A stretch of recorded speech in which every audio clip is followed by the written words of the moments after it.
Jesus' disciples had been hard at work. They had been healing people and teaching them.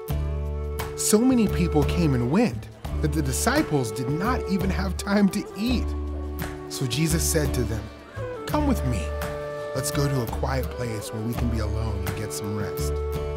Jesus and his disciples got into a boat to cross the Sea of Galilee, but many people saw them leaving. The people traveled by foot and they ran ahead of Jesus. When Jesus and his disciples got to the shore, the people were already there waiting for them. Jesus saw the crowd and he cared about them because they were like sheep who needed a shepherd. So Jesus taught the people many things about God's kingdom, and he healed people who were sick. By this time, it was late in the day. Jesus' disciples came to him and said, "We are out in the middle of nowhere, and it's getting late. Tell the people to go away so they can go to the farms and villages to buy themselves something to eat." But Jesus said, "They don't need to go away. You give them something to eat." Jesus' disciples were confused. "We can't feed this many people," they said. "It would cost a whole year's pay to buy enough bread for them to eat," Philip said. Jesus asked, "How many loaves of bread do you have? Go look." Jesus' disciple Andrew said, "A boy here has 5 loaves and 2 fish, but what good will that do for so many people?"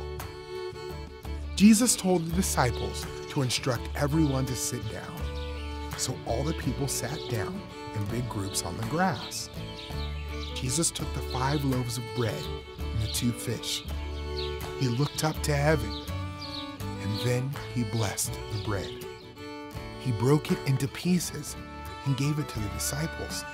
He also divided up the fish.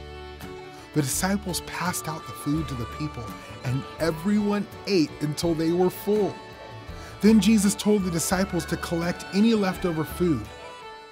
The disciples collected 12 baskets full of pieces of bread and fish. Jesus fed about 5,000 men that day, plus women and children. By feeding the 5,000, Jesus provided for the physical needs of the crowd. The next day, Jesus called himself the bread of life. Only Jesus is able to satisfy our souls forever by providing forgiveness, peace with God, and eternal life.